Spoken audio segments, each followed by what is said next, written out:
Bueno, buenas tardes a todos y a todas. Les damos la bienvenida cordial a esta jornada preparatoria del segundo Congreso Latinoamericano de Justicia Restaurativa y le pedimos al doctor Claudio Jesús Antagati, presidente de la Unión de Magistrados de Lomas de Zamora, que haga uso de la palabra. Bueno, gracias. Es una alegría el poder ser sede virtual de este encuentro previo al Congreso Latinoamericano que se está organizando sobre justicia restaurativa. Es una alegría que la Unión de Magistrados vaya por este camino y también sea acompañado por el Colegio Provincial de Funcionarios y Magistrados, en el cual tenemos como base y como norte la responsabilidad de contribuir al goce efectivo del derecho humano a la paz, ¿no? En ese sentido es que nosotros fomentamos este tipo de encuentros, junto en este caso con la Defensoría General, en cabeza de Germán, y en la cual se nos pone en crisis la posibilidad de interrogarnos sobre la funcionalidad de determinadas ramas del derecho, como en este caso el derecho penal, y la contribución que hace la justicia restaurativa a poner al derecho penal en su lugar de última ratio, al contribuir a una visión no solamente de un método, sino una filosofía, que es la justicia restaurativa como filosofía, que principalmente, a mi entender, contribuye a complementar la humanización del proceso y de las relaciones que surgen del conflicto penal, humanizándola completamente, incorporando plenamente a la víctima, muchas veces olvidada en esta cuestión y en esta relación siempre que nos trae algunos problemas de interpretación, y principalmente en ver esta posibilidad cierta de restaurar desde un punto de vista que hace a los juristas ser humildes y nos introduce a la interdisciplina. El reconsiderar que la posibilidad cierta del conflicto no alcanza de verlo desde un punto de vista solo, nos implica ser humildes y reconocer que no solo podemos darle solución en la aplicación concreta de la ley, sino en el trabajo en el campo con la interdisciplina. Desde ese punto de vista, como actores jurídicos y judiciales, nos comprometemos en este camino y les quería presentar a los dos expositores que hoy tenemos y que tenemos la alegría de recibir en nuestra casa hoy por hoy virtual. Los expositores son don Fernando Díaz Colorado, desde Colombia, que es un especialista en Derecho Penal y Ciencias Forenses de la Católica de Colombia, y magíster en Filosofía, y miembro de la Sociedad Mundial de Victimología de Colombia. Principalmente ha trabajado en sectores público y privado de Colombia, y principalmente en la Facultad de Psicología de la Universidad Javeriana en Bogotá. Y también comparten hoy este espacio junto a nosotros un amigo de la casa, Juan Carlos Besula, mediador, formador de formadores, cofundador del Instituto de Mediación y Arbitraje del Brasil y del Portugal, y consultor en la materia de mediación de Naciones Unidas, del PNUD, del Ministerio de Justicia de Angola, de Brasil y del Portugal. Con mucha alegría los recibimos, les damos la bienvenida, y aparte mucha alegría de poder ver a muchos de los colegas con los que trabajamos día a día y que hace rato que no nos vemos en persona y nos podemos encontrar también en este espacio, ¿no? Así que bueno, Germán, te cedo la palabra. Bueno, buenas tardes a todos. Gracias, Claudio. Un placer retomar esta iniciativa de hacer actividades en forma conjunta con la Unión de Magistrados, que que la vimos suspendida por todo el tema de la pandemia, pero que hace tiempo que venimos trabajando en un concepto fuerte, firme, que es el concepto de humanizar la justicia. Seguramente que este camino de humanizar la justicia tenemos que hacerlo en todos los ámbitos de nuestro servicio, tenemos que hacerlo en todos los ámbitos, trabajemos en los juzgados, en las fiscalías, en las defensorías, y también es un concepto que se expande a cualquier operador que esté trabajando en el territorio de que se trate, ¿no? A mí me parece que, si bien humanizar la justicia, como decía recién, es para todos los ámbitos, cuando hablamos concretamente del ámbito penal, me parece que estamos llamando la atención de un ámbito que siempre se caracterizó por la crueldad, ¿no? El hecho penal es un hecho cruel generalmente, y la respuesta que se encontró del Estado es aplicar más crueldad o responder con más crueldad a la crueldad inicial que provocó el conflicto.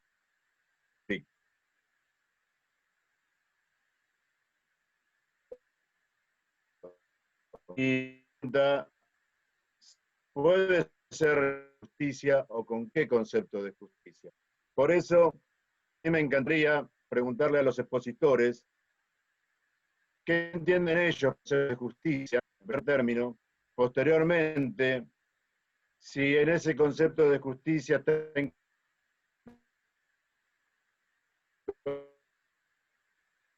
incorporado el concepto, un agregado de justicia, y compatibilizar algún concepto de justicia restaurativa con el ejercicio del derecho penal.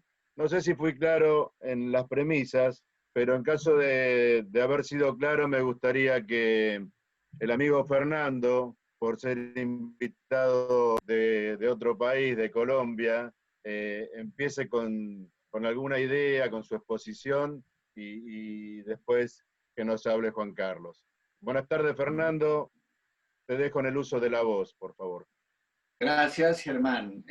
Me alegra mucho escucharte, volverte a ver, así sea a través de lo virtual. Esto que nos ha tocado de manera absolutamente improvisada, esto que ha aparecido en el mundo con esta pandemia que nos ha colocado en una situación bastante incómoda, pero que de una u otra manera nos permite poder comunicar. Quiero agradecer muy especialmente a María, a ti, a Juan Carlos, que es mi partner ahora en la conversación, a todos los que han estado dedicados fuertemente a la organización del Congreso, del segundo Congreso Latinoamericano de Justicia Restaurativa, que desafortunadamente por la pandemia no se pudo llevar a cabo en Bogotá, Colombia, pero que esperemos que pronto se solucione este gran problema y podamos retornar a la presencialidad. Y también quería señalar que es para mí muy placentero poder dirigirme a magistrados argentinos. Tengo una especial preferencia por su país. Una nieta mía estudia medicina en la UBA y frecuentemente viajo a su país. Y lo considero no solamente un gran país, sino también uno de los pioneros en muchas cosas que América Latina ha seguido. Es claro que Argentina ha sido líder en posturas filosóficas y en el campo del derecho. Ha sido en muchos países, acreto por que salen de allí. El tema y empezar la conversación con Juan Carlos, comienzo planteando algo que es absolutamente problemático y creo que en eso estamos todos de acuerdo. Dijéramos que cuando uno habla de justicia entra en un problema bastante complicado porque, que yo sepa, hasta hoy en día no hemos podido definir qué se entiende por justicia. Dijéramos que cuando uno estudia en la universidad y le enseñan filosofía del derecho o empieza a hablar de la solo filosofía, entra en un debate de qué podemos entender por justicia y pienso que no hemos podido lograr un concepto claro de qué es la justicia.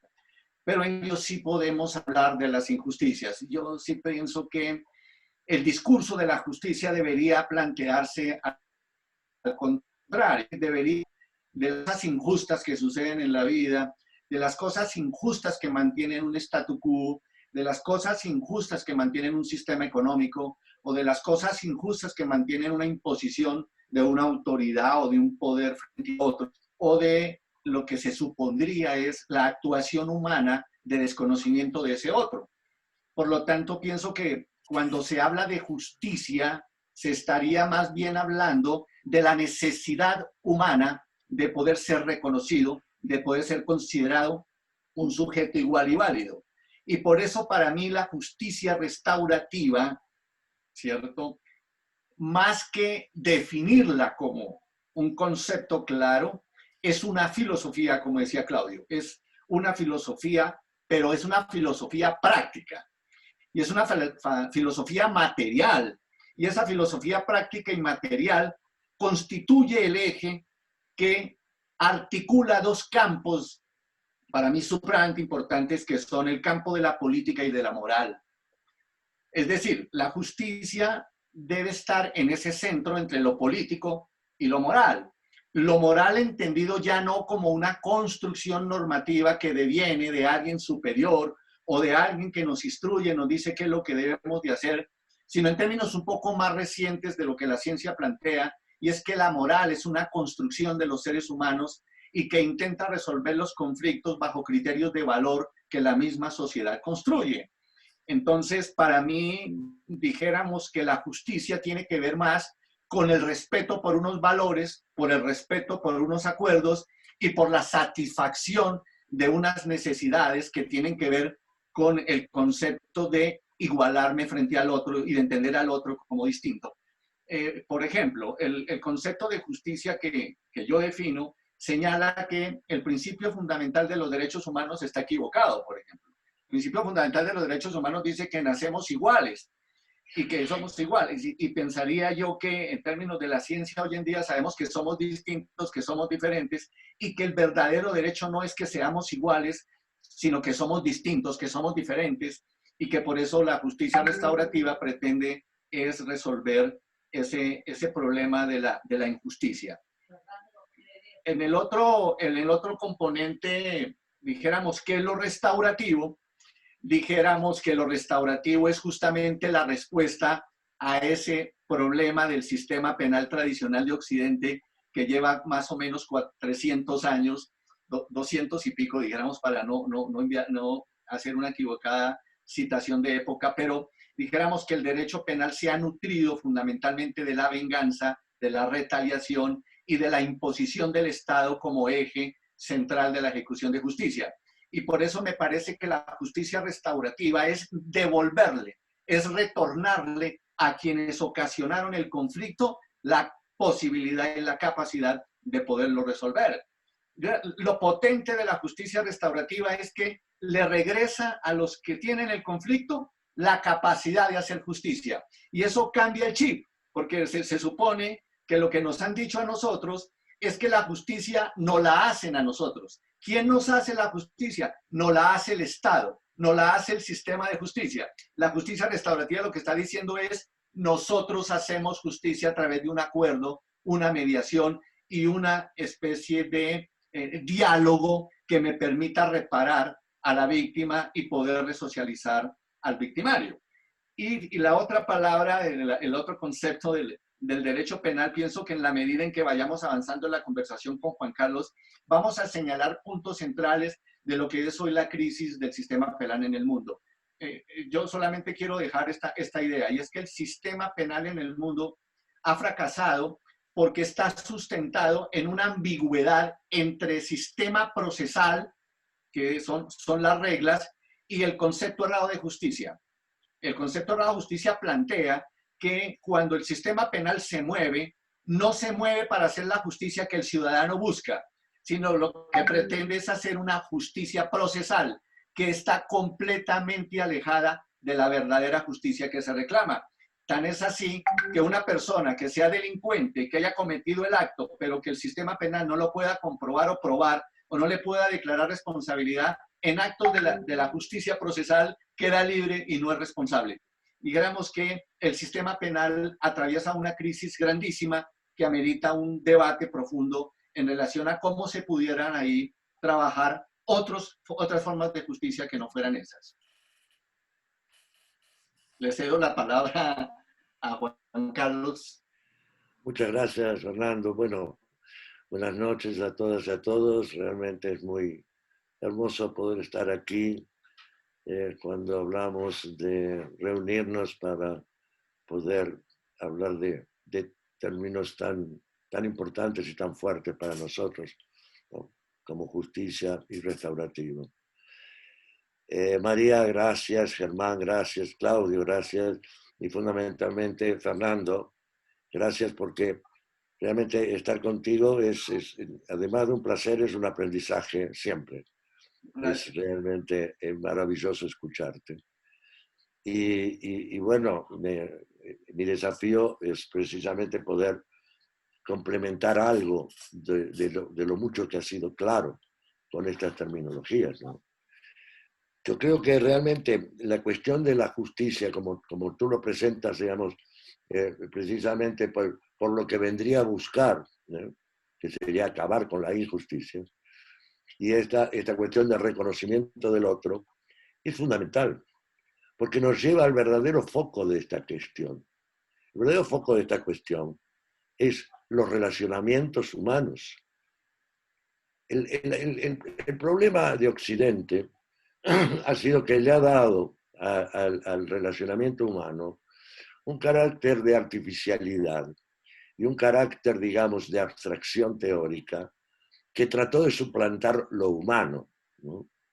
Entonces, digamos, si realmente estamos pensando por ejemplo, en justicia como un concepto, digamos, abstracto, si estamos pensando en penal como un concepto abstracto, en Estado como un concepto abstracto, realmente, obviamente, digamos, ninguno de estos conceptos abstractos pueden dar cuenta de una realidad tan clara y concreta como somos los seres humanos y los seres humanos en relacionamiento y interrelacionamiento permanente, ¿no? Yo creo que la cuestión fundamental está en poder retomar el verdadero centro de esta cuestión. El verdadero centro de esta cuestión es poder realmente enfrentar nuestra realidad cotidiana, porque de alguna forma lo que es justo, digamos, cuando uno lee el diario, justo es la venganza. Aparece muy claro, digamos, en que los diarios son los que más postulan este concepto de venganza.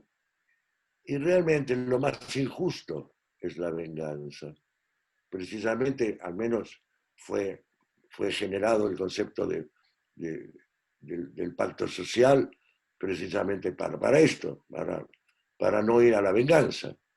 Pero, infelizmente, digamos, se piensa que el Estado es realmente algo concreto y no se piensa que realmente el Estado es un conjunto de personas que están ejerciendo una función y que esa función es precisamente atenderse y atendernos entre personas, ¿no?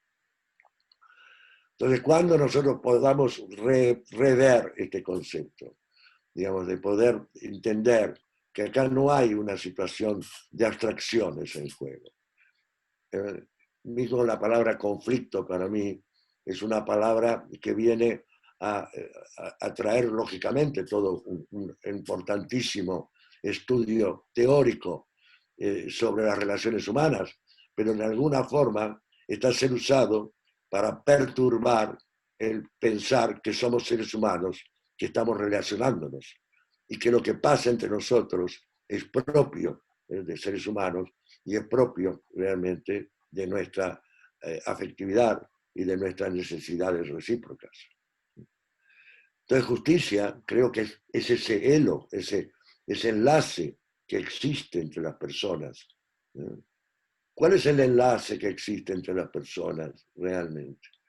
pues donde hay diferencia entre un Estado que pretende un uso exclusivo del ejercicio de la justicia, donde aparece un concepto de abstracción sobre cómo de alguna forma trabajar y abordar estos relacionamientos humanos.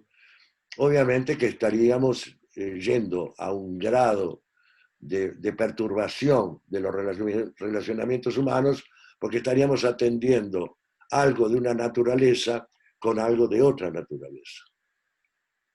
Entonces, cuando realmente Fernando dice, acá lo importante es poder volver a las personas, yo diría, sí, y a las personas precisamente, en el sentido de que si no tomamos un concepto de que somos todos corresponsables de lo que pasa, nosotros no vamos a poder realmente asumir la responsabilidad que tenemos todos en este relacionarnos entre todos.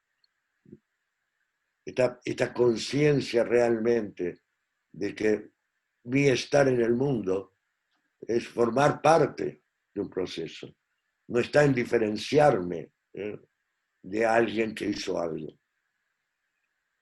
y está penalizado por la ley. Porque si yo pretendo diferenciarme de alguien que hizo algo que está penalizado por la ley, estoy a producir desde ya una falta de reconocimiento. Entonces, el primer sentido que tenemos cuando Germán hablaba muy claramente, digamos, de violencia, digamos, ese ejercicio de violencia para atender la violencia, pues de alguna forma está muy claro que no funciona. Entonces, si pensamos en penal, pensamos en discriminar, pensamos en excluir, pensamos en distinguir conceptos que tienen que ver con lo ilegal, conceptos con lo que se produce como bueno o malo, y conceptos categóricos que definen o por vía moral o por vía política, como tú dijiste muy bien, o si que lo define por vía, digamos, de valores que son fundamentales momentos de relacionarnos, pero que si no los estamos a vivir, a vivenciar, no podemos ejercerlos. Si no, yo no entiendo realmente lo que significa ser justo o no con los demás, si yo no entiendo realmente lo que significa poder ser corresponsable de lo que pasa en la sociedad, entonces no puedo entender al otro como alguien que con sus diferencias es igual y que debe estar tan incluido como yo. Entonces creo que la diferencia fundamental entre lo penal y la propuesta restaurativa es precisamente la cuestión de una exclusión o de una inclusión, de una realmente comprometerse con lo que estamos viviendo, comprometernos con lo que somos seres humanos, o simplemente no tomar ninguna responsabilidad, tirarle el fardo a alguien que no ve porque tiene venda, que tiene una espada y una balanza. Entonces, alguien que de alguna manera simbólicamente está decirnos si todo lo contrario de lo que deberíamos hacer como seres humanos. Ver muy bien y realmente, en vez de tener cosas en las manos, tengamos los brazos extendidos para acogernos unos a los otros y poder de esta manera pensar en estos procedimientos que estamos a pensar como restaurativos del relacionamiento y del relacionamiento social o comunitario, si ustedes prefieren llamarlo, y por supuesto reparador también no solamente de la víctima, que es la gran excluida del sistema penal, sino que también estar de alguna manera reparando a la comunidad de la cual formamos parte. Y esto con una responsabilidad, digamos, de inclusión y de sentido de que yo tengo que hacer para que esto acontezca. Sí. Creo que más o menos estamos a dividir los tiempos. Sí, quería hacer una acotación respecto a tu importante apreciación, Juan Carlos, en relación al planteamiento tuyo que señala que la justicia restaurativa tiene en esencia que considerar que somos seres humanos que nos relacionamos. Eso que es absolutamente clave. Y para hacer una distinción con el derecho penal, yo quiero hacer como una especie de apreciación que me parece importante, y es cuál es el origen del derecho penal y cuál es el origen de lo restaurativo. En eso tenemos dijéramos a veces una gran confusión. El derecho penal surge y nace de la idea de quien detenta el poder de hacerlo es el Estado.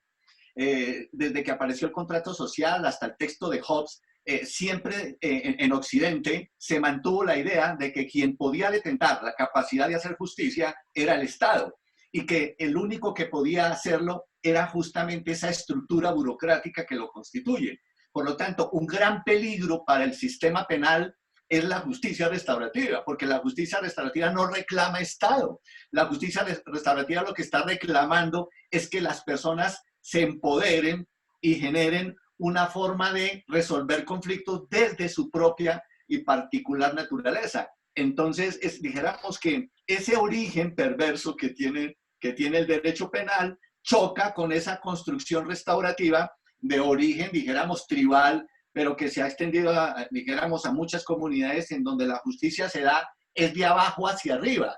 Es decir, un problema ya no de quién dependo, sino cómo construyo, dijéramos, de una postura un poco más real y concreta. Y quería hacer esa precisión. Muchas gracias, Fernando. Has complementado maravillosamente bien, ¿eh? Y de alguna forma es muy hermoso poder escucharte. Sí, ahora tengo para mí que tomando como cierto las definiciones de ustedes dos, pareciera que existe no solamente como dos orígenes distintos entre la justicia penal y la justicia restaurativa, sino un choque actual entre ambas prácticas, ¿no? Y la pregunta es, ante el crecimiento o ante la fortaleza que actualmente tiene este derecho penal nacido en la época moderna, ¿cómo se les ocurre a ustedes que se pueden ir incorporando propuestas restaurativas dentro del ámbito del derecho penal? A cualquiera de los dos que quiera empezar. Si quieres, Juan Carlos, que yo ya inicié, pues... Ok, es un hermoso desafío el que traes, Germán, maravilloso.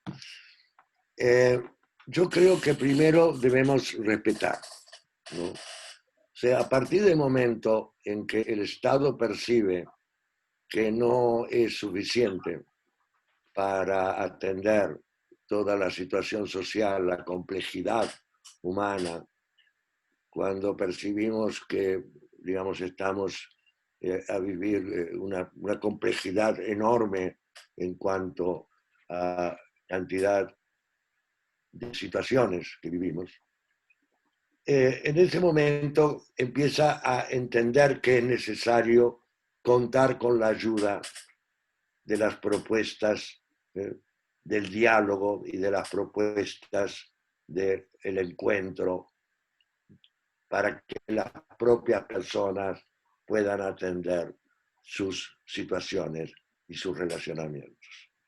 Sucedió así con la Revolución Industrial, que dio entrada a la mediación en Occidente, y sucedió así con la situación penal, que dio entrada a todas estas prácticas restaurativas que, como muy bien dijo Fernando, conocimos en distintas sociedades que mantienen culturas ancestrales. Entonces, esta situación hace que, por un lado, el propio Estado perciba su incapacidad pero al mismo tiempo ese mismo Estado no quiere perder el control y no quiere perder, digamos, el monopolio. Entonces, de alguna forma, entra en contradicción. Y entra en contradicción en el sentido de que quiere realmente hacer que la sociedad civil, vamos a llamar, a la sociedad civil se responsabilice por sus propias situaciones y relacionamientos, pero al mismo tiempo no quiere que exista ningún tipo de poder que llegue a constituirse. Entonces, en este sentido, digamos, así como la mediación judicial en algunos países se vio reducida a un simple elemento, digamos, de auxilio al proceso de juicio o al proceso judicial, digamos, de alguna otra forma, digamos, también se pretende utilizar de alguna forma determinados elementos o determinados procesos o determinados actos llamados restaurativos para venir en ayuda del juez y venir en ayuda de todo el aparato penalista. Obviamente, digamos, yo entiendo muy bien que de alguna forma la legislación no pueda dejar de pensar desde una perspectiva de situar el poder de alguna manera de poder continuar a ser penalista para que la responsabilidad nunca salga de las manos del juez y de los demás miembros del Poder Judicial. Yo me recuerdo muy bien, hace muchos años, cuando leí por primera vez a Jean-François Sis, y él hablaba del mediador burócrata, del mediador que trabajaba de alguna manera al servicio de un poder, y del mediador que trabajaba realmente al servicio de las personas. Entonces yo diría que es posible incorporar dentro del Poder Judicial las prácticas restaurativas, siempre y cuando no se sometan a las reglas penalistas, porque si no estaríamos haciendo un híbrido por el cual perdería sentido. Entonces, yo creo que deben ir paralelas. Creo que no es momento de abolir el sistema judicial de ninguna manera. Creo que es momento de humanizar. Y es momento de que el Estado debería dejar de ser tan absolutamente rígido en separar lo judicial de lo que es lo social. Una vez, hablando sobre el servicio social que prestaba el Poder Judicial, me dijeron, pero ¿el Poder Judicial presta algún servicio social? Y yo dije, se supone que sí, que esa es la función del Poder Judicial, prestar un servicio social. Entonces, digamos, de alguna forma es necesario recuperar. Por ejemplo, cuando hablamos de adolescentes, nosotros no podemos pensar en adolescentes separando claramente el principio de protección integral y los derechos de los adolescentes y la visión penal juvenil, que es casi como que se dejase de pensar en los derechos y en las necesidades de los adolescentes. No podemos pensar en una justicia penal que deje de lado los conceptos sociales que llevan a una persona a cometer una ilegalidad, al mismo tiempo la repercusión social que eso tiene. Y cómo de alguna forma estos elementos deben trabajar constituyéndose de una manera integrada, pero integrada respetuosamente. Entonces, digamos, es momento de pensar en quebrar esa rigidez y esa definición de fronteras entre los poderes del Estado y poder de alguna forma, digamos, llegar a entender que el asunto es dar servicio al ser humano. Y el servicio al ser humano debe ser dado de una manera humana. Y lo humano no puede ser dividido en legal, formal, vital, etc. Lo humano es algo complejo, integrado, que debe ser abordado. Yo prefiero realmente las prácticas desde una perspectiva más ligada a lo social, más ligada a lo comunitario, y de alguna forma, digamos, ahí poder realmente crear y generar la cultura restaurativa, porque es, en definitiva, el espacio que realmente lo debe tener. Y poder, de alguna forma, respetar ese poder. Cuando realmente ahí, en la cuestión comunitaria, social, esto no tiene resolución, esto no es atendido, entonces ahí, bueno, vamos a terapia intensiva. Entonces, quizás el sistema, digamos, de organización médica nos permita decir, yo no puedo dar asistencia intensiva a alguien que tiene simplemente una gripe, pero debo dar una asistencia intensiva a alguien que tiene coronavirus.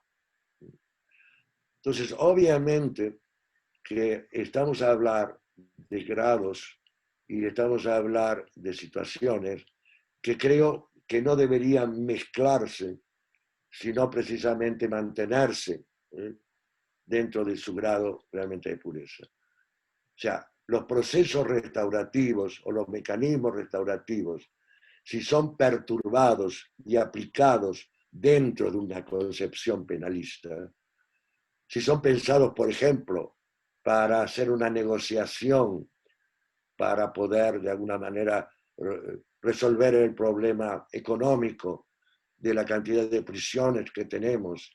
Y entonces, bueno, vamos a hacer una transacción económica para que el reo de alguna manera pueda tener una reducción de su pena, el reo pueda tener una libertad condicional.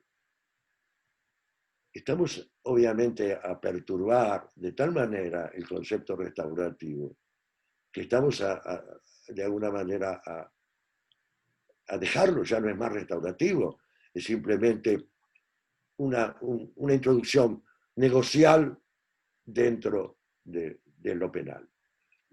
Y lo negocial dentro de lo penal ya existe y es posible de ser realizado. En Brasil, por ejemplo, nosotros tenemos una ley por la cual el fiscal puede perfectamente hacer una negociación con el imputado. Entonces, digamos, o también el ECA, el Estatuto de la Crianza y Adolescente, dice que precisamente el promotor, el fiscal, puede hacer una negociación con el adolescente. O sea, lo negocial ya está en lo penal. No podemos introducir lo restaurativo como si fuese algo negocial. Y tampoco puede ser introducido como si fuese algo moral y llevar una práctica restaurativa a ser una confesión pública para que el delincuente tenga una vergüenza social y se exponga. Estamos realmente en una situación en la cual vamos a pensar en esta posibilidad de trabajar juntos, ¿sí? Pero no de una dependencia que produzca desvirtuar lo que es realmente restaurativo. Sí, Juan Carlos. Mire, creo que yo voy a encaminarme ya por un asunto un poco más, dijéramos, situado, que el planteamiento tuyo en términos de la filosofía que sostienes en lo que significaría, cómo incluir criterios restaurativos dentro de un sistema penal que tú has claramente señalado y que yo comparto en su gran mayoría.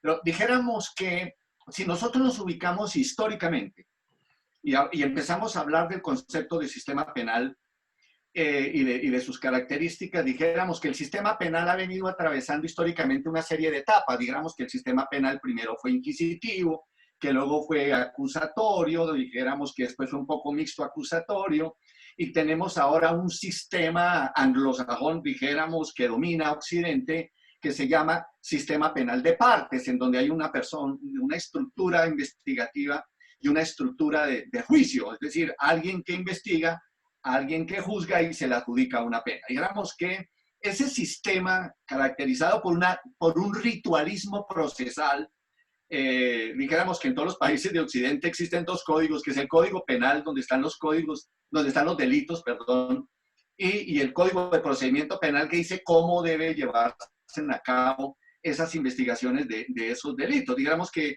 esos dos textos complementarios, aunque distintos, son los que constituyen el eje central de eso que nosotros llamamos sistema penal. Pero ¿qué sucede? Sucedió algo muy interesante, Juan Carlos, que creo que tú lo debes de saber, obviamente, y es que en los años 80 del siglo pasado comenzó un gran movimiento en el mundo dirigido fundamentalmente a reclamar los derechos de las víctimas. Digamos que en este sentido uno históricamente pudiera mirar que el movimiento feminista internacional, por ejemplo, la liberación femenina, por ejemplo, todos los movimientos de París de los años 60, por ejemplo, las revoluciones estudiantiles que reclamaban, dijéramos, una especie como de libertad hacia esa especie de tenaza fuerte del Estado, y dijéramos que todos los estudios de Frantz Fanon sobre el colonialismo y sobre la libertad, las libertades de los estados, el derecho a su propia ejecución de cultura, por ejemplo, todas las teorías de Paul Ricoeur sobre la memoria y el olvido, el texto interesantísimo de Reyes Mate que habla sobre la memoria y todos los postulados, incluso el concepto de perdón, todo eso se comenzaron a sumar en los años 80, dijéramos un poco potenciados por las asociaciones internacionales de victimología, fundamentalmente por los del genocidio nazi y por el famoso juicio de Nuremberg, porque el juicio de Nuremberg plantea una especie como de pregunta importante frente al derecho penal y era primero quién juzgaba a quién. Y es curioso, pero en las universidades donde se estudia derecho no se discute el tema de que el derecho penal del juicio de Nuremberg, o mejor, el juicio de Nuremberg era fundamentalmente un derecho penal del vencedor. No era un derecho penal que buscaba justicia, sino que lo que buscaba era someter bajo un criterio de ley impuesta por un tribunal en donde los vencedores eran los que hacían de jueces y los vencidos solamente se presentaban para intentar explicar su comportamiento, independientemente de los actos perversos de los nazis. Dijéramos que el tribunal de Nuremberg no es la máxima expresión de la justicia, porque sí, hay un texto muy interesante que me leí hace unos años del psicólogo norteamericano que fue a conversar con los criminales de guerra del juicio de Nuremberg. El juicio de Nuremberg, que duró más o menos como un año, el primer juicio, fue asistido por dos psicólogos. Cada de ellos se vio. El texto es de Goldeson, que habla de el otro se llama de Nuremberg Trial. Y en esos textos, el psicólogo le pregunta a Goering, ¿usted cree que este juicio es justo? Al almirante Goering. Entonces, Goering le contesta, no me haga reír, ¿a usted quién le dijo que este juicio era justo? Si nosotros hubiéramos ganado la guerra, los que estarían sentados donde estamos nosotros serían los norteamericanos, los rusos, ¿cierto? Y los ingleses, porque este juicio es de los vencedores sobre los vencidos. El primer elemento que me parece importante para poder contemplar este análisis del derecho penal. ¿Y qué sucede entonces? Que si el derecho hubiera sido justo, el juicio de Nuremberg hubiera tenido que judicializar, investigar a los que arrojaron la bomba sobre Hiroshima y Nagasaki. Porque son iguales de criminales, pero no. Para la historia, los que no hacemos memoria, los que olvidamos pronto, las bombas sobre Hiroshima y Nagasaki fueron el final de la guerra, fueron el punto final, fueron aquello que nosotros pudiéramos explicar como que si no hubiera habido eso, la guerra no hubiera concluido, lo cual es absolutamente falso, porque las bombas fueron arrojadas solo por ejercicio de energía nuclear y para probar la bomba.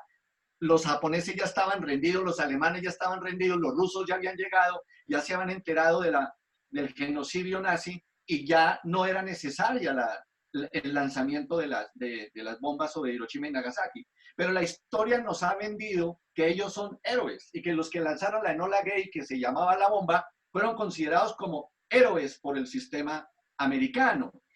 Y esto me permite a mí plantear que el derecho penal ha sido absolutamente aliado de quienes detentan el poder y de quienes detentan eso que ellos denominan el acto de justicia, que es más o menos el acto de lo que se denominó Bush en Estados Unidos, de defensa legítima contra el poder del islamismo, y entonces tenía que invadir Irak. Dijéramos que el sistema penal tiene un gran problema, y es que le envía un mensaje a la sociedad diciendo que las injusticias se pueden volver legales.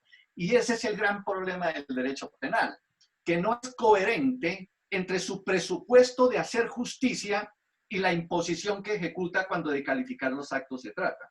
Entonces, ese es un elemento importante. Y toda esa estructura del análisis de los años 80 condujo a que Naciones Unidas planteara una tarea que fue muy importante y fue hacer una reunión con los delegados, todos los miembros de las Naciones Unidas, para plantear cómo se pudieran involucrar mecanismos restaurativos dentro de los sistemas penales. Digamos que ese es un documento muy importante de Naciones Unidas, un documento que se puede consultar fácilmente en la web, y es el documento de Naciones Unidas donde se dice qué se entiende por justicia restaurativa, qué se entiende por mecanismos restaurativos, qué se entiende por programas restaurativos. E insta a todos los países, miembros de Naciones Unidas, a que incluyan mecanismos restaurativos dentro del sistema penal. Yo conozco la mayoría de sistemas penales de América Latina, he tenido la fortuna de conocerlos por mis viajes y por mis investigaciones académicas, y la mayoría de países de América Latina han incluido mecanismos restaurativos dentro de sus sistemas penales.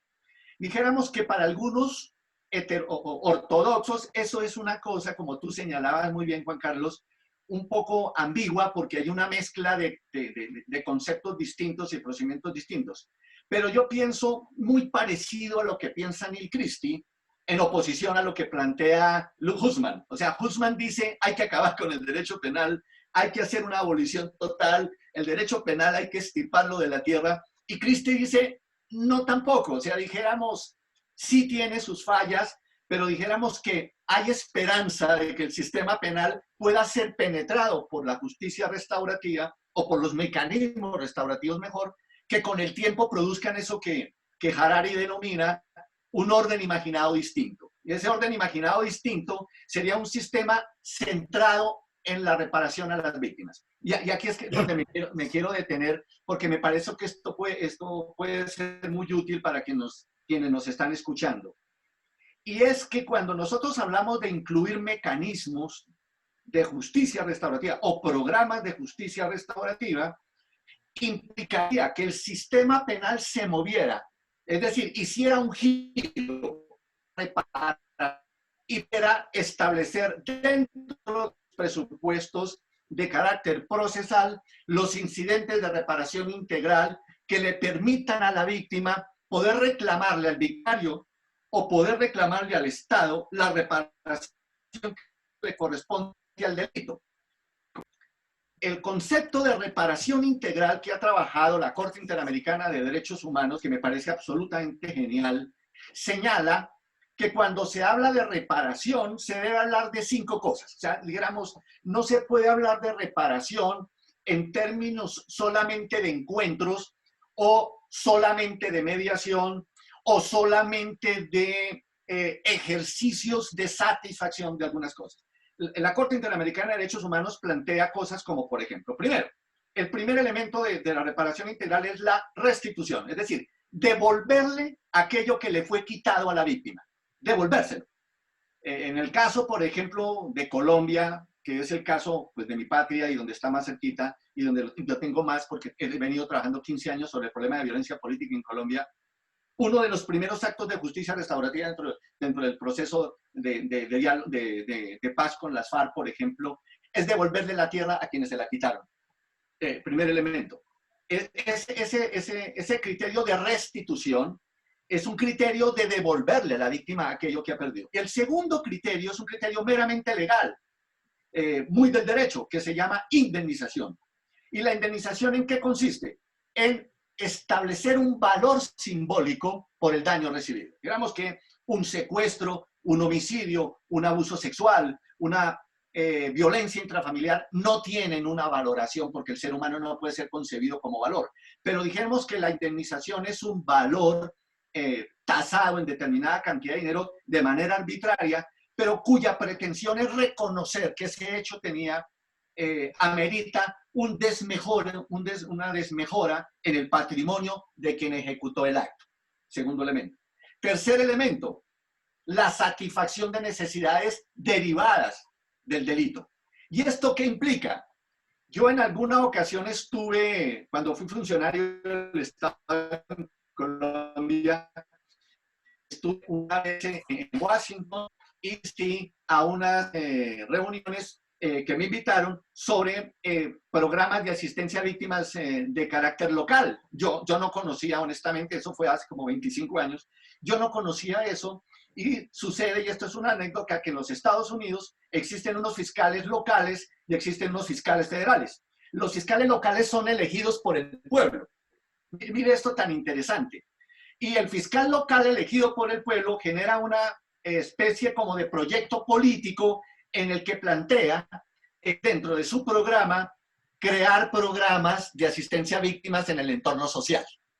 ¿Y eso qué significa? Que, por ejemplo, si a una persona le robaron su casa, le rompieron el vidrio, le falsearon la puerta de entrada, le afectaron sus bienes materiales, sufrió el susto, el miedo, el terror y todo ese tipo de cosas, exista una institución social que acuda al lugar, le ayude a la persona, lleve los hijos a un lugar de cuidado, le puedan conseguir la reparación de los vidrios, la puerta, puedan llamar al trabajo y decir esta persona está en estas circunstancias, y pueda haber un servicio social que satisfaga esas necesidades.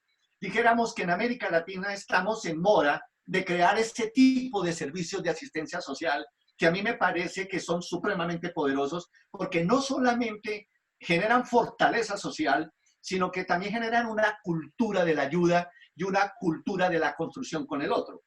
Y el tercer elemento es la asistencia a la víctima del daño padecido. Asistencia psicológica, asistencia legal, búsqueda dijéramos, de la actuación de las autoridades frente al reclamo concreto y lo que ello constituye. Por ejemplo, una persona que fue secuestrada, no pagó los impuestos, perdió su casa, en el trabajo fue despedido, y dijéramos que esa rehabilitación que requiere esa persona implicaría toda una serie de medidas que el Estado debería contemplar para con la persona. Y el último componente de lo que habla la Corte Interamericana es lo que se llama las garantías de no repetición. Y dijéramos que aquí sí le corresponde al Estado brindar todas las seguridades para que esa persona no vuelva a ser víctima del delito. Digamos que eso obedece a un criterio que en términos victimológicos se llamaría a una política estructural del Estado.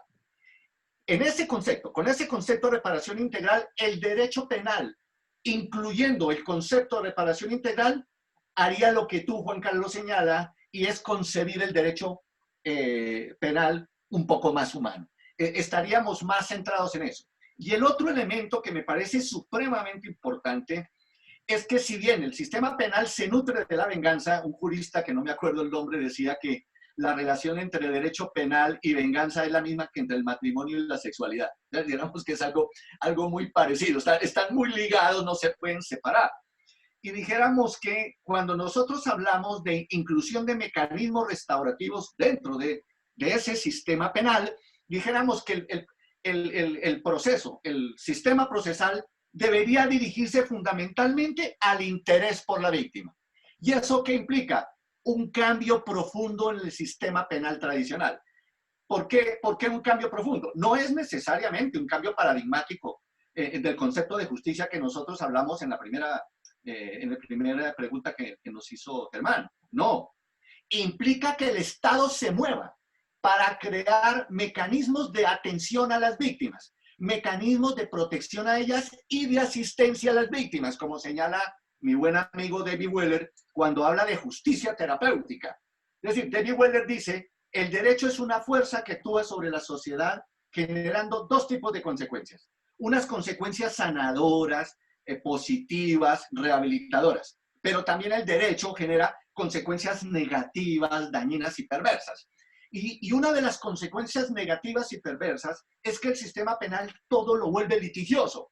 Y, por ejemplo, en los mecanismos de resolución de conflictos familiares, el concepto de divorcio litigioso es de lo más perverso que existe, porque el mecanismo restaurativo implica una mediación colaborativa y lo que se denomina el divorcio colaborativo, que es un mecanismo restaurativo alejado del concepto de quién gana el proceso y de a quién vamos a castigar. Entonces, este es otro elemento que me parece importante. Pero para no extenderme mucho y poder darte la palabra a ti, Juan Carlos, pensaría que el sistema penal, si nosotros, los que trabajamos justicia restaurativa, los que estamos convencidos que la justicia restaurativa es un componente esencial y que puede a través de penetrar el sistema penal se tiene que nutrir de lo siguiente, se tiene que nutrir del concepto de que el proceso es un ejercicio de memoria. Y cuando yo hablo de un ejercicio de memoria es que la víctima quiere saber el por qué. Si hay una necesidad de los seres humanos es ¿por qué a mí? ¿Por qué me hicieron eso a mí? Debe haber un escenario penal, en el sistema penal que le permita a la víctima saber por qué le hicieron eso. El otro es el concepto de culpa. Y aquí no me estoy refiriendo al concepto religioso para nada, si me estoy refiriendo al concepto de reproche y de vergüenza que muchos teóricos de la justicia restaurativa han planteado como necesario para que la persona pueda comprender que su acto es inválido. Porque en el sistema penal el victimario se enfrenta con la norma, en el mecanismo restaurativo se enfrenta con su víctima. Y este es, dijéramos que el sentido de culpa y de arrepentimiento que manifiesta fundamentalmente la víctima, el victimario, perdón, es el aliciente de participación de la víctima.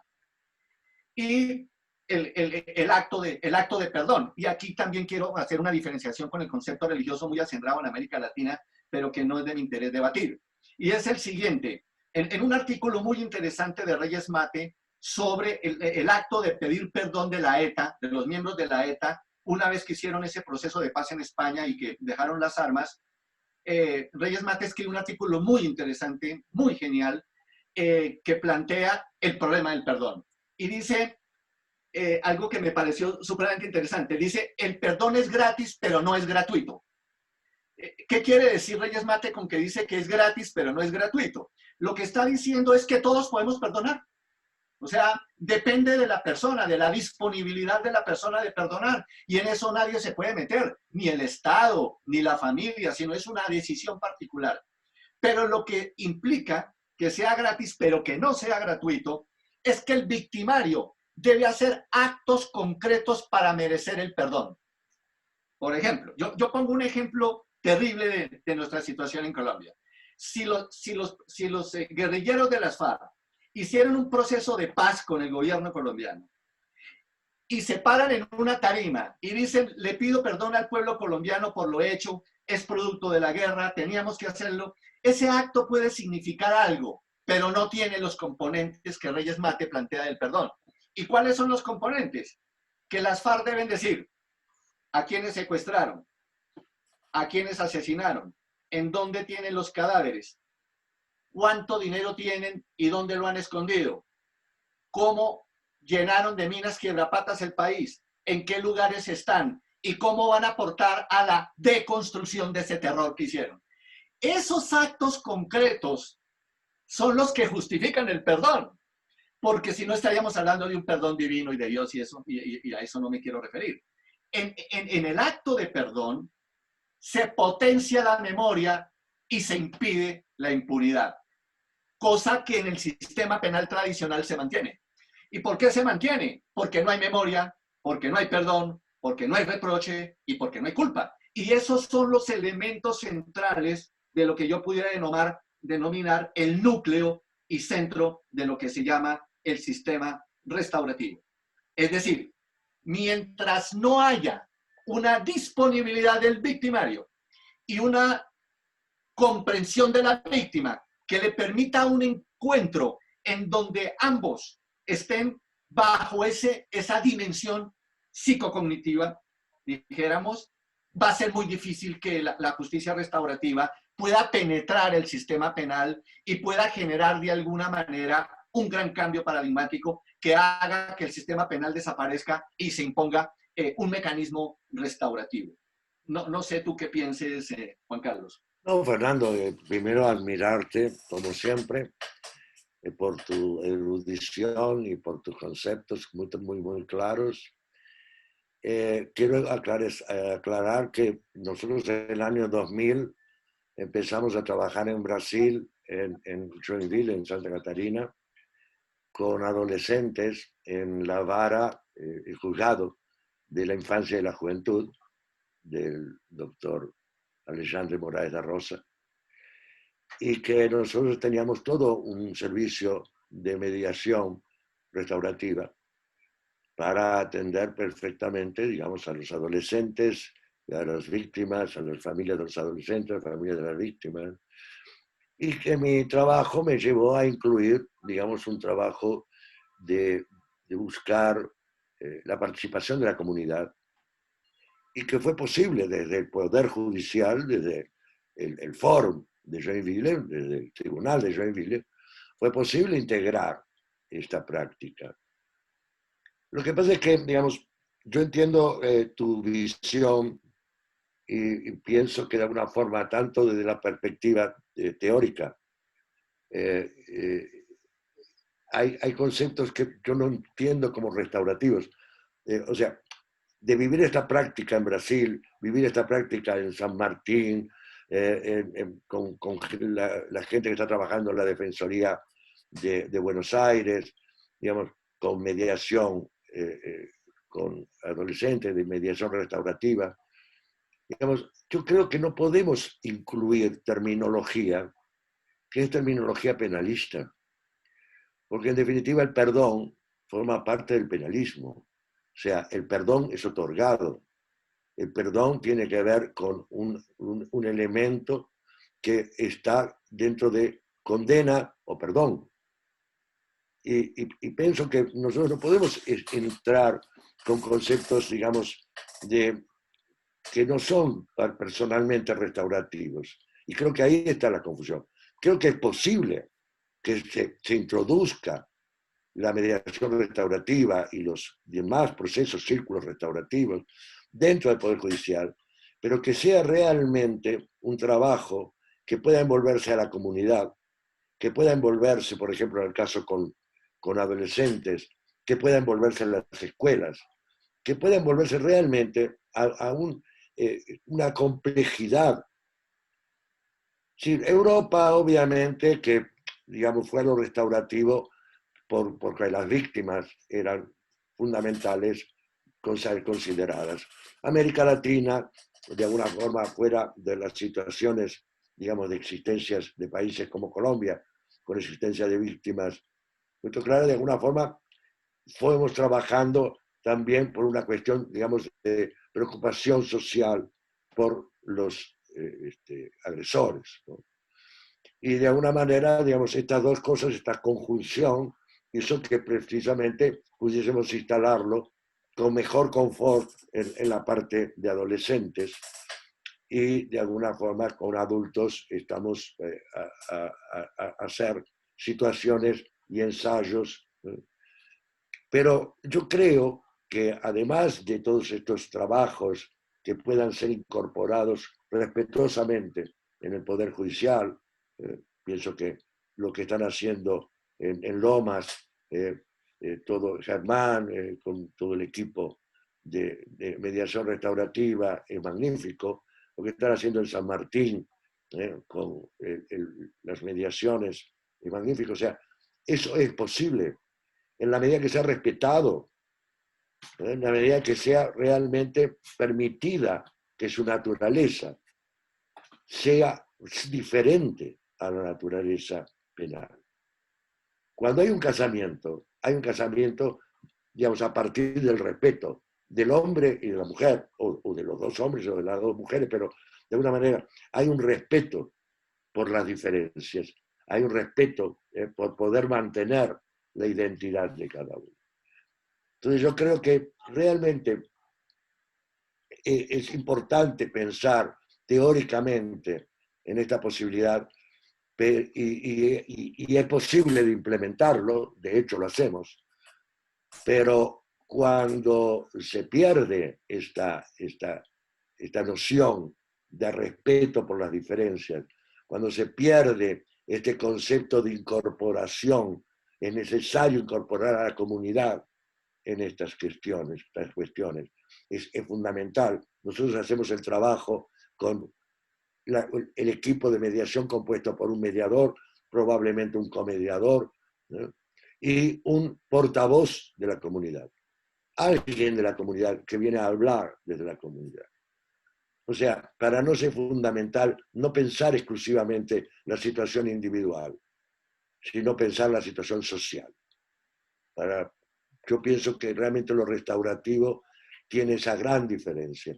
No pensar en los casos en particular, en la víctima esa en particular, en el agresor en particular, sino de pensar realmente en la comunidad, en una integración social. Entonces, estoy plenamente de acuerdo con lo que planteas. Quiero decir que yo mismo lo hago, no es que piense de que no pueda ser integrado, es posible ser integrado. Lo que le temo es que de alguna manera, como esto pasa por legisladores y pasa por personas que hacen las leyes de una manera muy particular, como sabemos, se perturbe y de alguna forma continuemos debilitando las condiciones de la justicia restaurativa. Entonces, esto es mi temor. Por esto estoy a pensar, bueno, si vamos a tener algún tipo de estructuración formal, legal, vamos a separar los bueyes, vamos a separar las vacas, como se dice en Brasil, vamos a, digamos, a no mezclar, porque si no, digamos, vamos a producir una mezcla, una ambigüedad que de alguna manera no va a permitir crecer este concepto que para mí es fundamental que sea social. Es fundamental que esto sea una cultura realmente. La cultura de la convivencia a partir de estos conceptos no penalistas, donde no hay, digamos, imposición, no hay castigo o premio, no hay castigo o perdón, sino que hay precisamente la posibilidad de que las personas se respeten y se reconozcan corresponsables. Pero bueno, creo que de alguna manera estoy extrapolando. No sé, estoy de acuerdo contigo, Juan Carlos. Solo una cosa para dijéramos, ampliar el debate. Cuando yo me refería al perdón, me refería a la condición humana que los seres humanos tenemos frente a ese problema, dado el sesgo de mi formación. Yo tengo una formación básica en psicología y he trabajado el tema, y entonces hay perdón teológico, hay perdón procesal, ¿cierto? Y hay perdón restaurativo. Incluso estoy escribiendo un artículo justamente sobre lo que implica el perdón restaurativo. Pero ¿por qué te señalo esto? Porque, por ejemplo, Eduardo Galeano escribía en alguna ocasión frente al problema de la memoria, el olvido y el perdón, que me pareció absolutamente genial. Y Eduardo decía algo que es que a los funcionarios judiciales en ocasiones se olvida. Y es que cuando uno dice perdón es como si dijera olvido, es como si dijera amnesia, es como si enterrara la historia, es como si el asunto nunca hubiera ocurrido. A eso se llama perdón judicial, a eso se llama impunidad, a eso se llama imposición de la dictadura. En América Latina estamos llenos de perdones y olvidos. No, rescatar el perdón, dijéramos, implica el hecho de hacer memoria. Perdonar no implica olvidar, perdonar implica dejar de sufrir. Y el que genera ese acto del sufrimiento es el que se debe merecer su perdón. Entonces, dijéramos que sí, pero estoy de acuerdo contigo. En uno de los textos sobre ciencia decía, usted no puede incluir conceptos de una ciencia al otro lado, pero veamos que aquí ese límite entre perdón, ¿cierto?, y castigo, yo lo separaría un poco porque sí creo que en América Latina por la gran influencia de la religión católica y el sentimiento de culpa, la palabra perdón tiene mucho que ver y juega mucho. Y yo en la práctica como mediador la he visto mucho en términos de la reticencia de la gente a decir yo no lo perdono.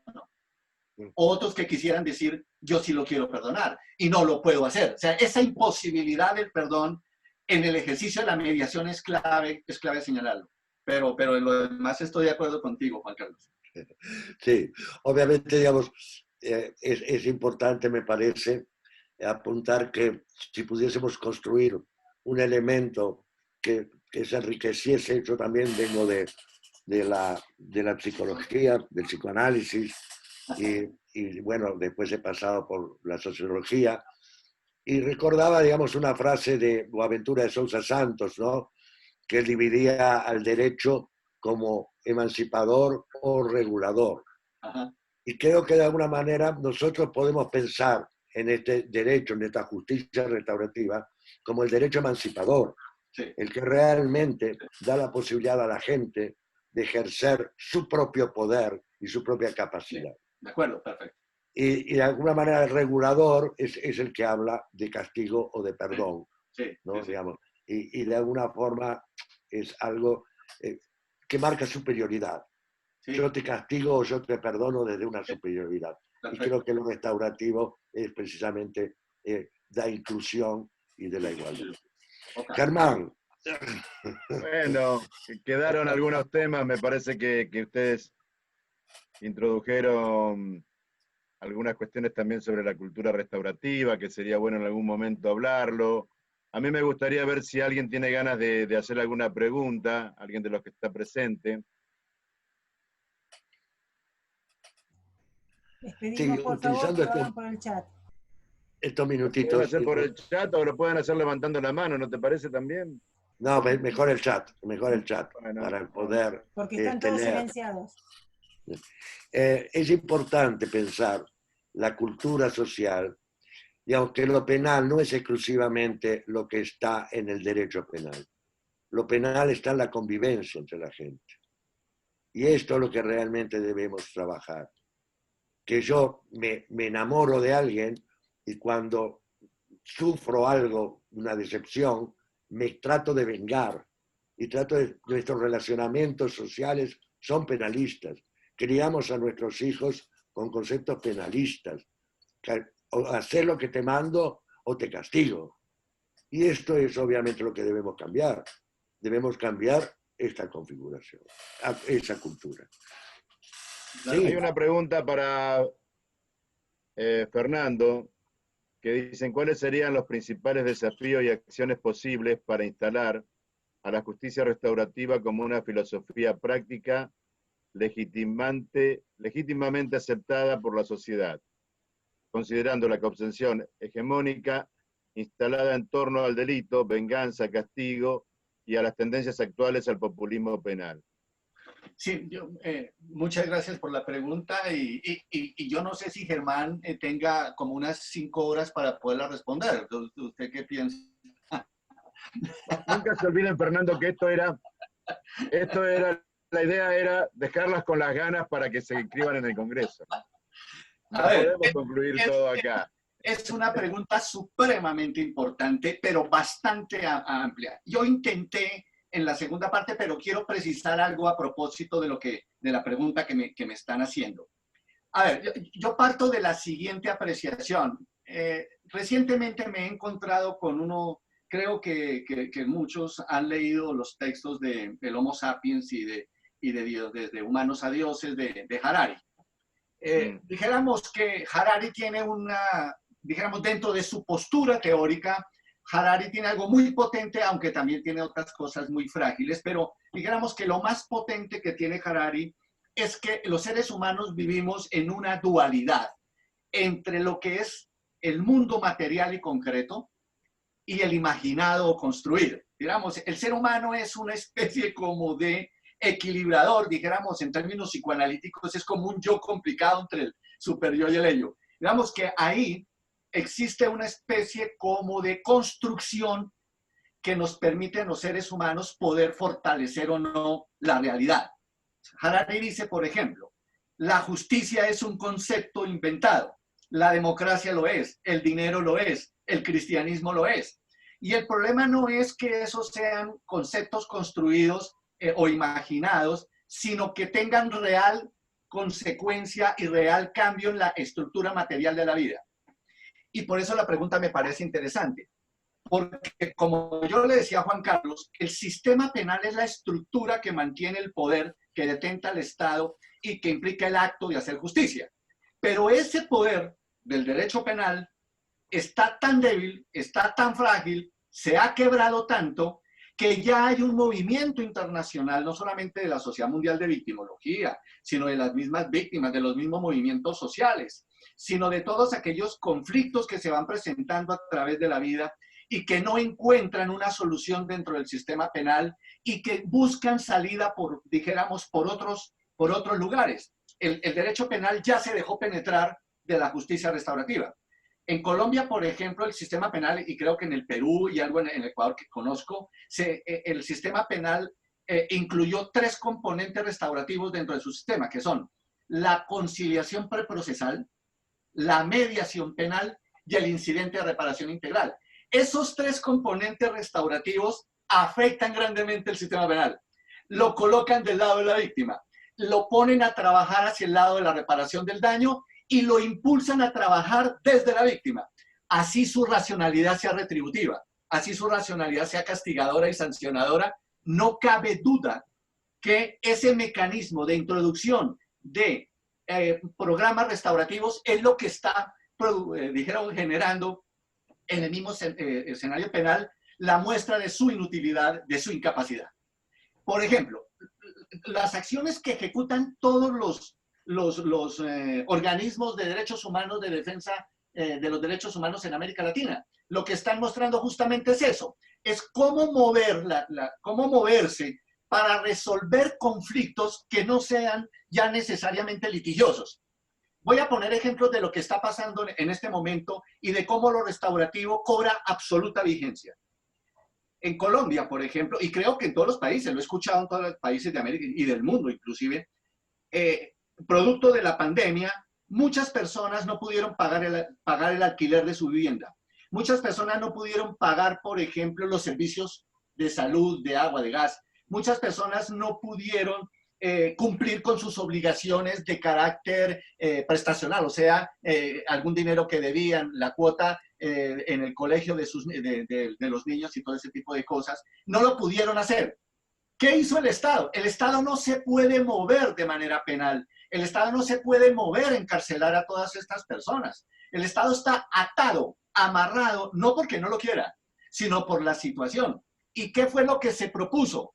Crear mecanismos de mediación entre arrendatarios y deudores, entre colegios y padres de familia, entre empresas de servicios y usuarios, para generar acuerdos que permitieran una salida no sancionatoria, condenatoria, con una imposición de un castigo económico, sino que se produjera un acuerdo saludable tanto para el arrendatario como para el que estaba viviendo. Dijéramos que todos esos mecanismos que ahorita están emergiendo, que están transformando por completo la forma en que resolvemos conflictos, dada la situación de pandemia, es una gran potencia para los mecanismos de justicia restaurativa y para la mediación restaurativa.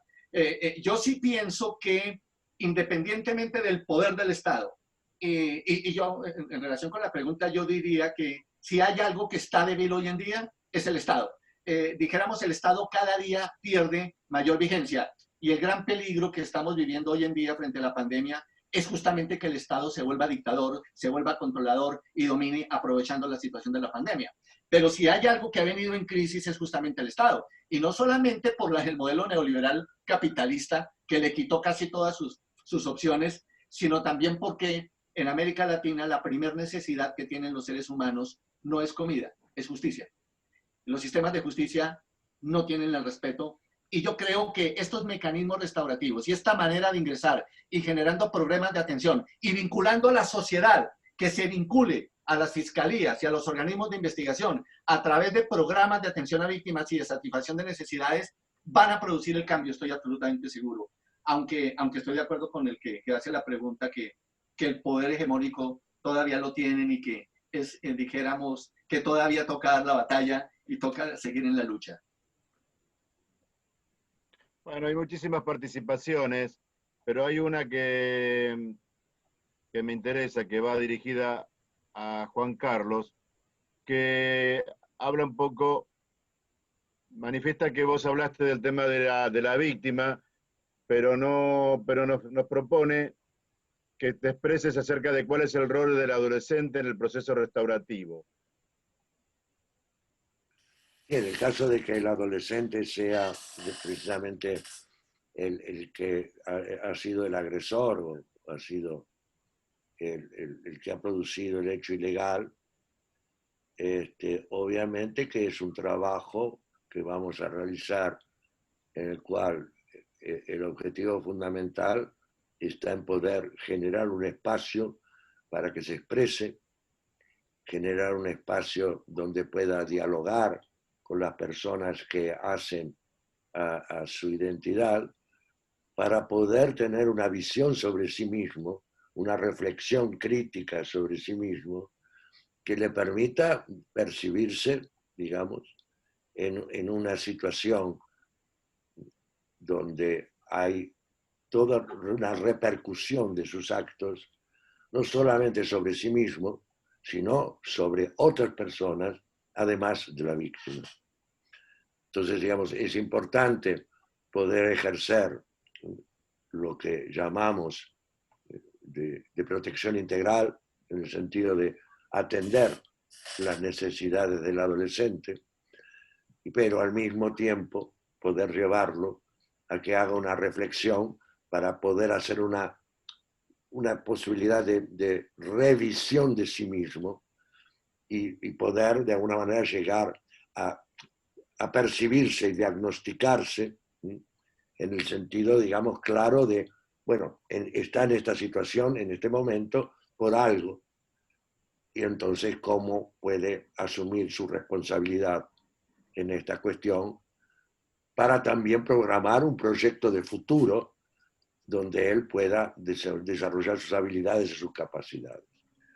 Con la víctima trabajamos, sin duda, acogiendo toda su situación, trabajando, obviamente, todas sus necesidades y las necesidades generadas por el momento de violencia que ha sufrido o el momento que ha sufrido, y poder de alguna forma también pensar en su restauración con un compromiso, poder ser reparada con un compromiso de también ofrecer en el diálogo la posibilidad no solamente de trabajar sus dudas, poder trabajar, digamos, sus preguntas de víctima con el adolescente, sino también poder trabajar la situación, digamos, de las necesidades y cómo pueden ser atendidas de manera en que esto signifique para los dos un momento de crecimiento en su propia vida y signifique para la sociedad una posibilidad de que se produzca una reinserción tanto de esa víctima con una situación de paz y una situación de armonía, como de ese adolescente y de esa familia también.